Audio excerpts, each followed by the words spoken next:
आते हैं। और अभी रिसेंटली जो standing committee on labour textile and skill development है, उसने भी अपनी रिपोर्ट में यह रिकमेंडेशन दी है कि पेंशन को बढ़ाया जाए। और जहाँ तक मेरा मानना है, इस पर गंभीरता से विचार हो रहा है। तो ऐसे देखे भी कि आरटीआई लगाया, अरे आरटीआई लगाना, ये तो लोकसभा में भी यही उत्तर मिलते हैं। ये सिस्टम बदलना है, इसीलिए आंदोलन है। सरकार की ओर से पेंशन बढ़ोतरी की घोषणा में जितनी देर हो रही है, उतनी भ्रम की स्थिति बनती जा रही है। एक और रोज़ रोज़ खबरें आती हैं, पेंशन 9,000 हो गई, 10,000 हो गई, प्रधानमंत्री ने घोषणा कर दी, फला तारीख से मिलेगी। वहीं दूसरी ओर यह बताया जा रहा है कि पेंशन बढ़ ही नहीं सकती। यह सब नाटक हो रहा है। दोनों तरह की खबरें अफवाह ही हैं। ईपीएफओ ने आरटीआई से जो जानकारी दी है वो गोलमोल है, क्योंकि ज़मीनी हकीकत कुछ और है। जो लोग वर्षों से एक मिशन के रूप में लगे हैं, वो ही वास्तविकता बता सकते हैं। वृद्ध पेंशनों का उपहास सब उड़ा सकते हैं, पर उनके कल्याण के लिए आगे आने वाले एनएसी के अलावा और कोई नहीं है। इसलिए निराश होने की बजाय असलियत जानिए। कमांडर साहब ने भी कई मुद्दों पर अपनी राय जाहिर की है, जिसे बीच बीच में दिखाया गया है। इसलिए वीडियो लंबा होगा और आप शुरू से अंत तक देखकर अपना भ्रम दूर करें। कमांडर साहब नमस्कार, आपका पेंशन टेंशन फोरम के इस चैनल पर एक बार फिर स्वागत है। कमांडर साहब, पेंशन बढ़ने में हो रही देरी की वजह से अफवाहों का बाजार गर्म है। पेंशन हो गई या कभी नहीं होगी, इसके बारे में सही स्थिति आप ही बताएं। नमस्कार राजीव जी, बहुत बहुत धन्यवाद, आपने मुझे इस चैनल पे बुलाया। आपका चैनल बहुत रिलायबल है। अभी जो आपने कहा अफवाहें फैलाई जा रही है, देखिए आप YouTube वालों को जानते हैं, कुछ भ्रमित होने की ज़रूरत नहीं है। वो उनका अपना काम कर रहे हैं, हम अपना काम कर रहे हैं। और मैं आपको ये बताना चाहता हूँ, आपके माध्यम से सभी लोगों को बताना चाहता हूँ, आपका काम हो रहा है, निश्चित तौर पे हो रहा है। और जो लोग अभी मैंने एक दो ऐसे देखे भी कि आरटीआई लगाया, अरे आरटीआई लगाना, ये तो लोकसभा में भी यही उत्तर मिलते हैं। ये सिस्टम बदलना है, इसीलिए आंदोलन है। ये जो इनके जो पहले से पके पकाए आंसर्स है, ईपीएफओ के हो या मंत्रालय के हो, उसको बदलना है, इसलिए आंदोलन है। और ये बदलने वाला है। हमारे लोगों को, हमें अपना यश मिलेगा, हम ज़रूर जीतेंगे। आप चिंता मत कीजिए। हम जो बोलते हैं, अभी मैं बोल रहा हूँ, ये आपको सत्य मान के चलना है, इसमें कोई दो राय नहीं। हमारे कष्ट है, लाखों लोगों के कष्ट है। बहुत लोगों ने बहुत आंदोलन करके कई लोग गुजर गए हैं। उनके बलिदान के साथ मजाक करना अच्छी बात नहीं है। जो हमारे भाई है, उनका बहुत उपकार मानता हूँ, आभार मानता हूँ। उन्होंने इस आंदोलन को बढ़ाया, बहुत उसका वहन किया है, लोगों तक पहुँचाया है, सरकार तक पहुँचाया है। क्योंकि मेन स्ट्रीम मीडिया इतना ध्यान नहीं देती, लेकिन सोशल मीडिया ने हमें बहुत मदद की है। आगे भी मैं ऐसी अपेक्षा करता हूँ सभी से, कि सोशल मीडिया के हमारे भाइयों से, कि आपका सहयोग बनाए रखें। ये वृद्ध लोगों का विषय है, उनका काम जल्दी से जल्दी हो, इसके लिए आप सहायक सिद्ध हो। आपके सहायता से ही हम वृद्ध लोग जीतेंगे, और आपकी सहायता हमें बहुत बहुत महत्वपूर्ण लगती है। किसी भी तरीके से आप जो सहयोग पहले से करते रहें वो करते रहें, और किसी भी तरीके से इन लोगों का मनोबल ना गिराएं। इतनी मेरी प्रार्थना है कि कुछ भी करके इन लोगों का मनोबल ना गिराएं। आप हमें सहायक सिद्ध हो। कमांडर साहब ने श्रम मंत्री से मुलाकात में क्या क्या हुआ यह भी बताया है, जो कि आगे दिया जाएगा। उससे पहले धैर्य से एनएसी और पेंशन आंदोलन के बारे में विस्तार से सुनने की कृपा करें। जिन लोगों को ईपीएस 35 राष्ट्रीय संघर्ष समिति के बारे में ज़्यादा जानकारी नहीं है, उन्हें बता दें कि महाराष्ट्र में जब पेंशनरों की दयनीय स्थिति की जानकारी सामने आई, तो कमांडर अशोक राउत जी ने, जिन्होंने 31 साल तक नौसेना में रहकर देश सेवा की है, उन्होंने बुजुर्गों का सम्मान वापस दिलाने का बीड़ा उठाया। उन्होंने ये संस्था पेंशनरों के साथ मिलकर बनाई, जिसमें अनेक विभागों संस्थानों के पेंशनरों को जोड़ा। कमांडर साहब को नौसेना से बढ़िया पेंशन मिलती है, पर वो ईपीएस 95 पेंशनरों को सम्मानजनक पेंशन दिलाने की लड़ाई लड़ रहे हैं। उनका बेटा और बहू भी नौसेना में अधिकारी हैं। यानी पूरा परिवार देश सेवा की भावना से ओतप्रोत है। एनएसी के बाकी सभी पदाधिकारी EPS 95 पेंशनर्स हैं। एनएसी में सभी विचारधाराओं, धर्मों और प्रांतों के पेंशनर हैं। इनमें से अधिकांश वह पदाधिकारी हैं जिन्होंने सेवा काल में अपने विभाग के कर्मचारियों के हितों में कार्य किया और यूनियनों में अच्छे पदों पर रहे, और वह अब पेंशनरों के हितों के लिए संघर्ष कर रहे हैं। एनएसी के राष्ट्रीय महासचिव इंजीनियर वीरेंद्र सिंह राजावत तो पूर्ण रूप से पेंशनरों के लिए समर्पित हैं। उन्होंने प्रण किया है कि वह अपने केश तब तक नहीं कटाएंगे जब तक पेंशन नहीं बढ़ जाएगी। एनएसी के मुख्य समन्वयक रमाकांत नरगुण जी बेंगलौर से हैं, जिनका 2 बार गले में कैंसर का ऑपरेशन हो चुका है। उनका कहना है कि उन्हें दूसरी ज़िंदगी पेंशनरों के कल्याण के लिए मिली है। इसी प्रकार इस महायज्ञ में अनगिनत महिला और पुरुष पदाधिकारी दिन रात अपनी आहुति दे रहे हैं। नेशनल एजुकेशन कमेटी विश्व की सीनियर सिटीजन की सबसे बड़ी संस्था है, जिसका मुख्यालय बुल्डाना महाराष्ट्र में है, जहां 2375 दिनों से पेंशनर लगातार क्रमिक अनशन कर रहे हैं। कोई आपदा, कोई महामारी में यह बंद नहीं हुआ, जो कि एक रिकॉर्ड है। एनएसी के देश के 27 राज्यों में यूनिट हैं, चाहे केरल हो, तमिलनाडु हो, अंडमान निकोबार हो, जम्मू कश्मीर हो, चाहे आसाम हो, हर जगह पेंशनरों को संगठित किया जा रहा है। एनएसी ने पिछले 8-9 वर्षों में दिल्ली सहित देश भर में हर प्रकार के आंदोलन किए। रास्ता रोको हो, EPF या DM ऑफिस का घेराव हो, दिल्ली में रामलीला मैदान या जंतर मंतर पर प्रदर्शन हो, रैली, अनशन हो, छोटी बड़ी सभाएं हों, कई बार लाठियां खाईं, गिरफ्तारियां हुईं। सभी दलों के सांसदों को घेरा, ज्ञापन दिए। महाराष्ट्र के शोलापुर में एडम महाराज ने सार्वजनिक सभा में प्रधानमंत्री मोदी जी के सामने पेंशन बढ़ोतरी का मुद्दा उठाया, क्योंकि एनएसी के पदाधिकारी उनसे निरंतर संपर्क में थे। विनती है, हमारी सबसे महत्व की विनती है पंत प्रधान जी के सामने, आप देश में 67 लाख लोग रिटायर हो चुके हैं, उनको 95 के नीचे 1000 उनको पेंशन मिलता है।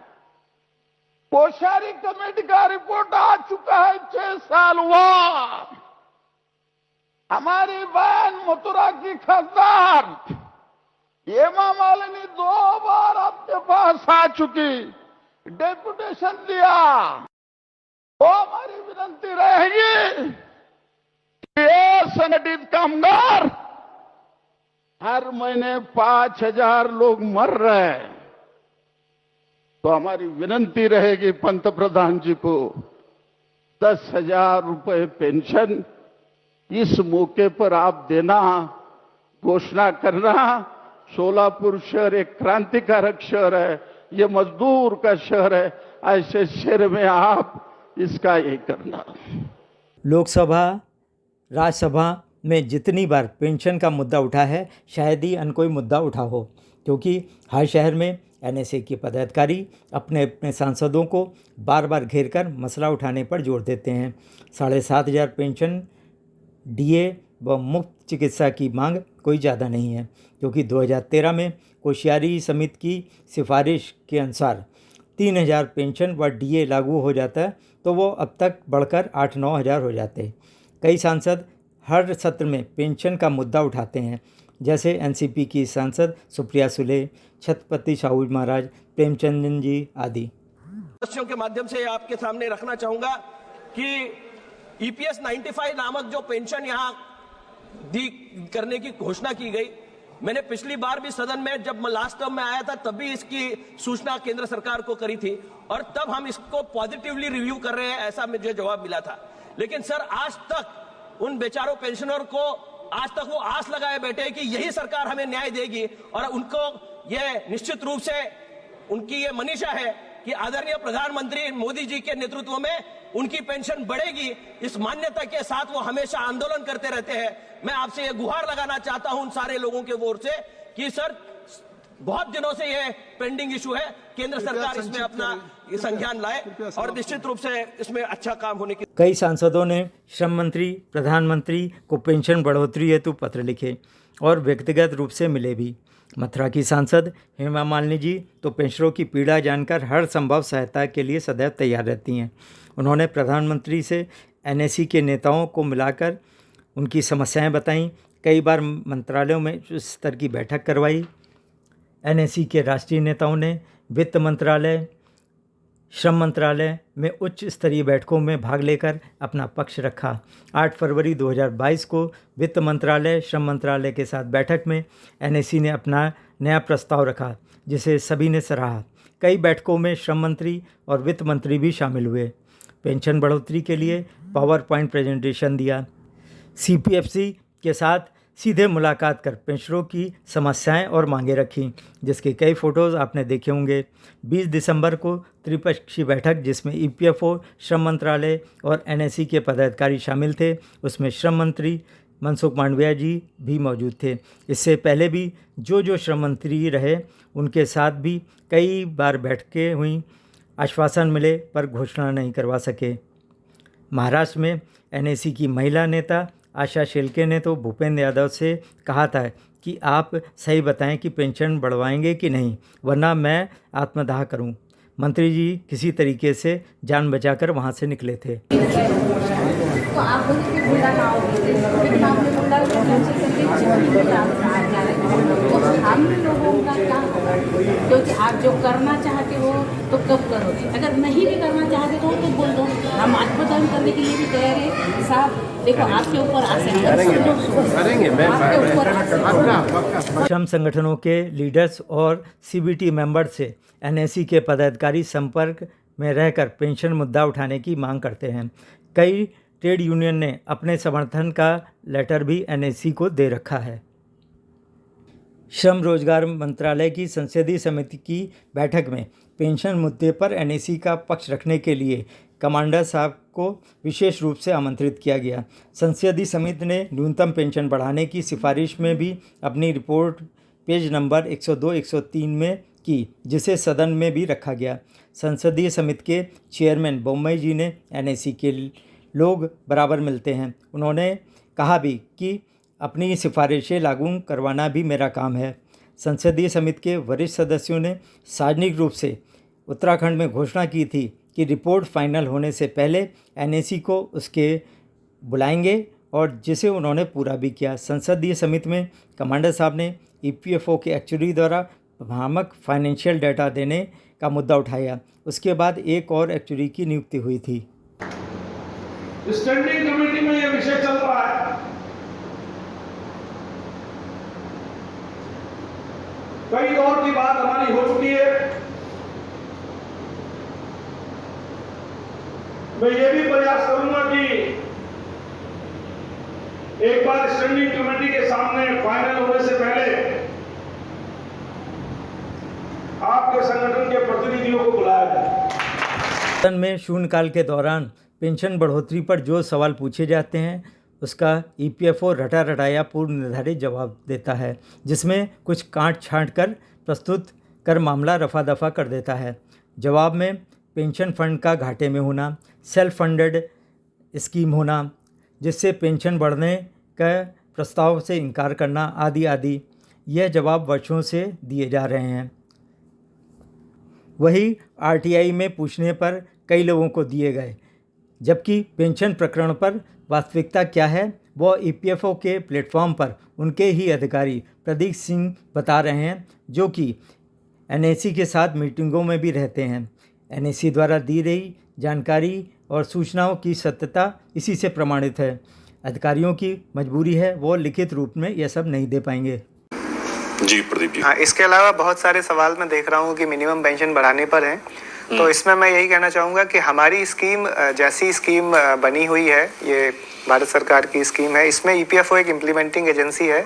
हर साल मतलब हमारे पास इस तरह के काफ़ी रेफरेंस आते हैं, और अभी रिसेंटली जो standing committee on labour, textile and skill development है, उसने भी अपनी रिपोर्ट में यह रिकमेंडेशन दी है कि पेंशन को बढ़ाया जाए। और जहाँ तक मेरा मानना है, इस पर गंभीरता से विचार हो रहा है।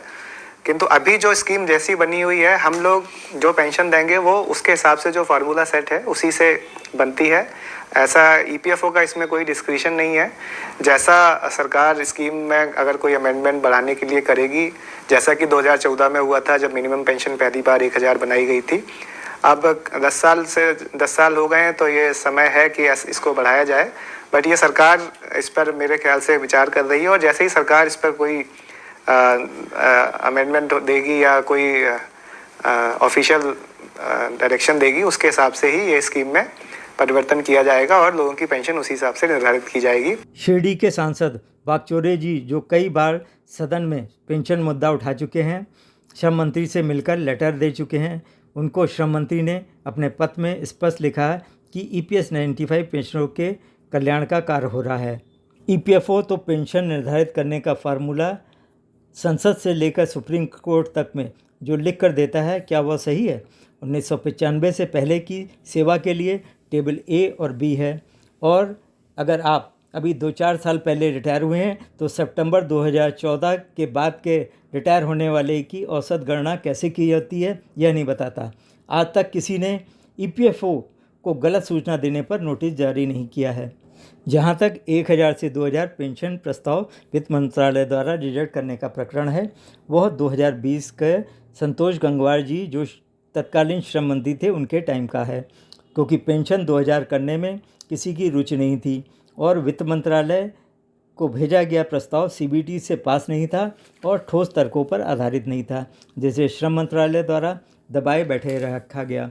जब NSE के राष्ट्रीय नेताओं ने एक मीटिंग पर इस पर जानकारी चाहिए तो 2024 के प्रारंभ में CBT की बैठक में इसे उजागर किया गया। वो तब पेपरों में छपा भी था। 2022 से अब तक कई प्रस्ताव बने हैं, पर फाइनली हस्ताक्षर न होने पाने के कारण उसकी आधिकारिक रूप से सूचना EPFO न देकर पुराने प्रस्ताव के बारे में ही सिर्फ सूचना दे देता है। बार बार प्रश्न उठता है, प्रस्ताव फाइनल कर घोषणा क्यों नहीं हो रही है? तो देरी की वजह के लिए EPFO कई तरह के बहाने बना देता है। ओल्ड पेंशन में भी सरकार ऐसे ही टालती रही थी, इसलिए सरकार पर दबाव बनाना बहुत ज़रूरी है। कमांडर साहब, संसद का मानसून सत्र 21 जुलाई से है, उससे पहले शायद 11 जुलाई को CBT मीटिंग है। सरकार पर दबाव बनाने के लिए NSE ने क्या रणनीति बनाई है, क्योंकि CBT मीटिंग में प्रस्ताव पास कराना बहुत ज़रूरी है, तभी मसला आगे बढ़ पाएगा। और जो हमारे नेशनल चीफ कोऑर्डिनेटर है आदरणीय रमाकांत नरगुण जी, और जो हमारे मुख्य समन्वयक है, उन सभी से बात करके ये हमने तय किया है कि एक जूम मीटिंग लेंगे, लोगों की राय लेंगे। हमारा ऑर्गेनाइजेशन भी डेमोक्रेटिक तरीके से चलता है, और उस राय में हम एक डेट निश्चित करेंगे कि अगर सरकार इस पर्टिकुलर डेट तक हमारा काम नहीं करती तो दिल्ली में या जिस तरीके से बहुत बड़ा आंदोलन करेंगे, और वो करो या मरो का आंदोलन होगा। ये हम अभी ज़्यादा देर हम नहीं सह सकते। मैं चाहता नहीं कि अपने लोगों को तकलीफ़ हो, लेकिन अगर काम नहीं हो रहा है और अगर हमें हर बार मतलब झांसे दिए जा रहे हैं, तो फिर बड़ा आंदोलन करने के सिवाय हमारे पास कोई पर्याय रहेगा नहीं, और संसद के चलते ये आंदोलन दिल्ली में हो सकता है। जो लोग डिसाइड करेंगे सभी लोग उस पर से जाकर निर्णय हम लेंगे। तो ये हुआ है कि हमारी रणनीति की बात है जो हम तय करेंगे हम, और काम होने में है ये भी है। और जो CBT मीटिंग की बात है, CBT मीटिंग, CBT के अध्यक्ष मंत्री जी होते हैं, उनके लिए CBT मीटिंग बुलाना कोई बड़ी बात नहीं है, वो कर सकते हैं, वो जूम मीटिंग भी कर सकते हैं, और उनके मन में आया तो CBT की बहुत बड़ी अड़चन तो नहीं होगी, और ये जल्दी से जल्दी काम होगा, ऐसी मेरी अपेक्षा। हायर पेंशन के केस में NSE के कितने साथी शामिल हैं? जो आर्थिक रूप से सक्षम हैं वो कोर्ट में भी लड़ रहे हैं। NSE ने हायर पेंशन की एप्लीकेशन के निपटारे में हर तरीके से सहयोग किया। जॉइंट एक्शन फॉर्म भरना हो या उसकी अंतिम तिथि बढ़वानी हो, हर बार NSE का रिक्वेस्ट लेटर EPFO को भेजा गया और व्यक्तिगत रूप से संपर्क कर डेट बढ़वाई गई। NSE के पदाधिकारियों ने विभिन्न विभागों में संपर्क कर एप्लीकेशन फॉरवर्ड कराई। EPFO से गुजारिश कर जगह जगह कैंप लगवाए, जिसकी सफलता के कारण ही हर महीने की 27 तारीख को निधि आपके निकट का कैंप लगता है। हायर पेंशन की एप्लीकेशन 2 साल से पेंडिंग पड़ी थी। 20 दिसंबर की श्रम मंत्री के साथ बैठक में इस पर गंभीरतापूर्वक चर्चा हुई, तो पहले 31 जनवरी तक, फिर बढ़ाकर 31 मार्च तक सारी एप्लीकेशन निपटाने के निर्देश जारी हुए।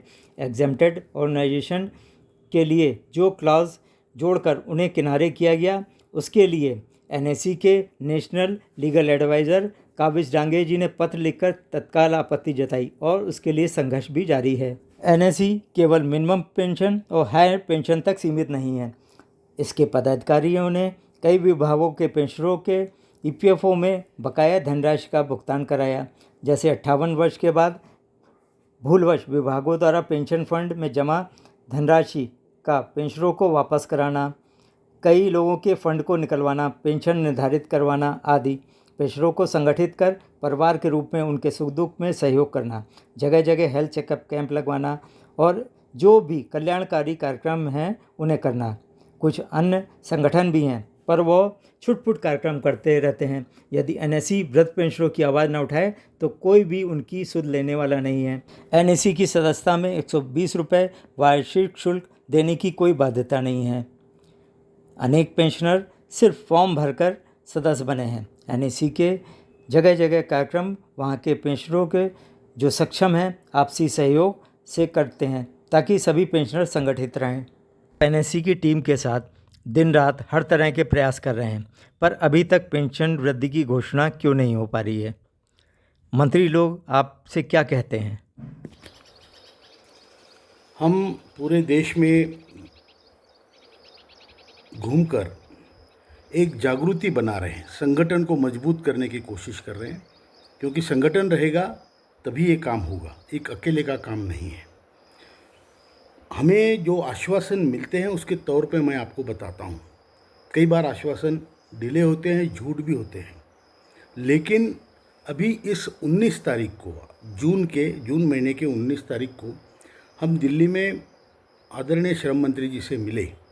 1 घंटे की चर्चा हुई और उन्होंने स्पष्टतया कहा कि मेरी तरफ से आपका पेंशन का जितना रिकमेंडेशन हो सकता था मैक्सिमम वो तैयार है, और अभी मैं इसके बाद, लेकिन उन्होंने ये भी कहा कि आपके अपेक्षाकृत मैं पूरा श्रम मंत्रालय से नहीं दे सकता, इसलिए मुझे वित्त मंत्री जी से मदद लेनी पड़ेगी। और उसके लिए मुझे मैसेज भी आया है वित्त मंत्री जी का कि हमारे सेक्रेटरी को, मतलब श्रम सचिव को वित्त सचिव ने बुलाया है। तो मैंने उनको कहा, ऐसे मिनिस्टर बोल रहे हैं, मैंने उनको कहा कि आप मत जाना, मैं खुद जाऊंगा। तो उनकी मुलाकात होने वाली है और उसमें उन्होंने ये भी कहा कि हम दोनों में हमारी अड़चनें जो भी होगी मेरी तरफ से, वित्त मंत्री की तरफ से, उसके लिए फाइनल जो फैसला होगा वो प्रधानमंत्री हम दोनों को बुला के लेंगे। यहाँ तक की तैयारी हो चुकी है, तो आप चिंता मत कीजिए। काम बड़ा था, लोग हम सामान्य हैं, और सामान्य लोगों ने इतनी बड़ी सिस्टम से लड़ना, उसमें देरी होती है। देरी बिल्कुल ज़रूर होती है, क्योंकि आप जानते हैं ये जो सिस्टम है अंग्रेज़ों का बनाया हुआ सिस्टम है, क्रूर सिस्टम है। कोई भी सिस्टम एक आदमी के बस की बात नहीं होती, इसलिए हमने पूरा संगठन बना के इसमें हर किसी का पुरुषार्थ है, और फिर हम जाके लड़े हैं और उसके रिज़ल्ट अभी आएंगे, आपके सामने आएंगे। अब ये जो मैं बताता हूँ, जो मंत्री बोलते हैं, जो संकेत मिलते हैं, अभी जो 30 साल से बड़ा प्रॉब्लम है, अभी उसमें आप देखिए कि यूपीएस का जो प्रॉब्लम था, जो नई पेंशन स्कीम यूपीएस वगैरह, उसका 2004 से चालू था, अभी उनका प्रॉब्लम सॉल्व हुआ या जो भी, तो टाइम लगता है, बड़ा पैसों का विषय है। अभी हम जिस दिन श्रम मंत्री जी को मिले उसी दिन हम डॉक्टर जितेंद्र सिंह जी, जो पीएमओ के राज्य मंत्री हैं, उनको भी मिले। उन्होंने कहा हम आपका काम कर रहे हैं, आपका काम टॉप प्रायोरिटी पे है। जो यूपीएस का ग्रेच्युटी का विषय था, उन्होंने कहा वो विषय हमने अभी सॉल्व किया है, आपका विषय अभी हम लेंगे और जल्दी सॉल्व करेंगे। तो आप निश्चिंत रहिए, काम होगा। और जो मंत्री जी आश्वासन देते हैं वो भी, उनकी भी अड़चनें है। इफ़िशियंसी एक आदमी के लिए बहुत ज़्यादा होती है, लेकिन जब कलेक्टिव इफ़िशियंसी की बात आती है तो वो थोड़ा स्लो हो जाता है। हमारे ऊपर अन्याय हुआ है, हम जानते हैं, मानते हैं, लेकिन हमें न्याय भी मिलेगा, ये भी हम पक्का जानते हैं। कमांडर साहब, आपने काफ़ी चीज़ों को स्पष्ट किया और कई भ्रमों को दूर किया है। अंत में आप पेंशनरों को क्या संदेश देना चाहेंगे? कि आप निश्चिंत रहिए, आपका काम हो रहा है, लेकिन 99% काम जल्दी होने की संभावना है। वो 1% अगर काम नहीं होता है तो आप कमर कस के तैयार रहिए, बड़े आंदोलन के लिए तैयार रहिए, और जब तक आपको न्याय नहीं मिलेगा तब तक एनएसी चुप बैठने वाली नहीं है। दूसरा संदेश मैं ये दूंगा, अफवाहों पे आप बिल्कुल विश्वास मत कीजिए, लेकिन भ्रमित मत होना। आपका काम हो रहा है, ईश्वर हमारे साथ है, जल्दी से जल्दी हमारा काम होगा। आप बिल्कुल निराश मत होना, और आप बड़े आंदोलन की तैयारी में भी आपको रहना है। इतना ही संदेश है, और आप सबको ईश्वर अच्छा स्वास्थ्य दे, आरोग्य दे, आपको लंबी आयु दे, और जल्दी से जल्दी हमारा काम हो, ये ईश्वर के चरणों में मैं प्रार्थना करता हूँ। धन्यवाद, बहुत बहुत धन्यवाद राजीव जी। है, आपको कई चीज़ें इस वीडियो से स्पष्ट हुई होंगी। अपने कमेंट्स में ज़रूर बताइएगा, और इस वीडियो को अपने साथियों को ज़्यादा से ज़्यादा शेयर करिएगा ताकि और लोग भी भ्रमित होने से बच सकें।